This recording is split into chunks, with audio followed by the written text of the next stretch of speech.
Okay, the coaching point we're going to start with here is Wooden's laws of learning and how they apply to you directly as a coach. Now, John Wooden was arguably the greatest coach in history, had a tremendous amount of success, 10 championships in 12 years. He's a legend in the field, and there's a lot you can learn from him. So his laws of learning, in other words, how athletes become better, is first explanation, right? The second, demonstration. The third, imitation. The fourth, correction. And then repetition, repetition, repetition, repetition. So this is how learning occurs. A coach will explain to a player how to do something, right? Then the second thing is the coach has to demonstrate it. So you see it, you go, okay, this is how I do it. The next thing is the player tries to imitate it, right? And after he imitates it, or while he's imitating it, there's some correction that has to go on. And then it's repetition, repetition, repetition, repetition, because it's all around about myelin, the brain, the whole thing, right? So from a coaching standpoint, what you have to think about is there's three components of those laws of learning that apply to you. One is you must first explain. So the question is, how well do you explain? And what that means is when you first introduce the drill, the first thing you have to think about is what is going to motivate these athletes? What's going to get their attention? If you said a question about what's in it for them, you answered correctly.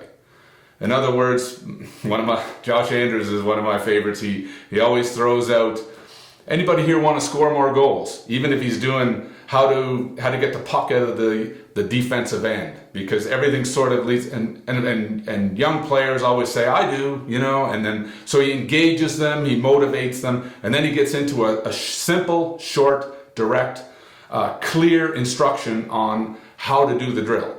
So you got to say to yourself, on a scale of 1 to 10, how good am I at getting the player's attention, motivating them, and explaining what they're supposed to do?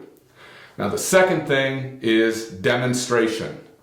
You have 22 times more receptors in your brain running from your eyes to your brain than from the ears to the brain. It's so much easier, especially in this video age, to understand how to do something that you're trying to imitate when you see it, as opposed to having someone explain it to you without showing it to you.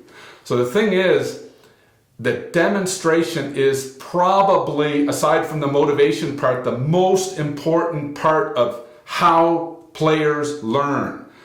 And the whole deal is effective learning doesn't occur until the player does it correctly.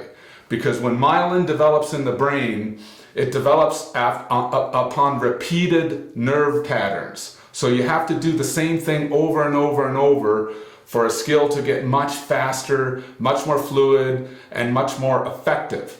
So if that's the case, then the sooner they learn to do things perfectly, right, the faster then they can start repeating that movement, and the quicker they achieve their goal of becoming the best player they can possibly be.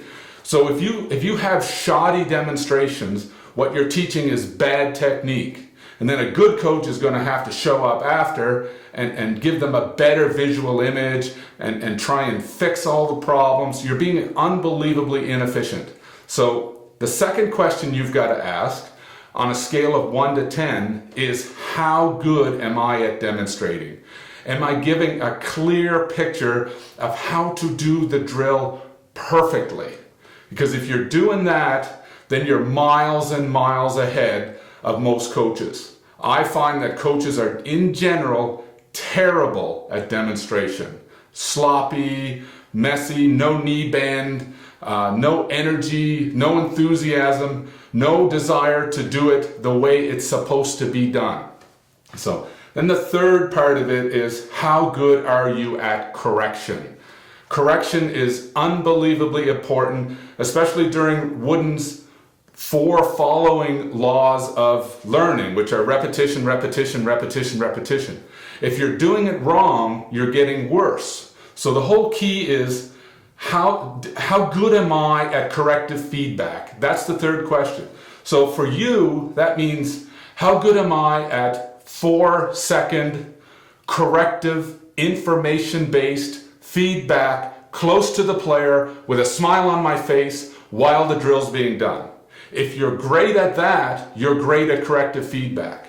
So this is the deal. You shut this off and we look at 3 things. How effective am I at demonstrating? How effective am I at explaining? How effective am I at corrective feedback?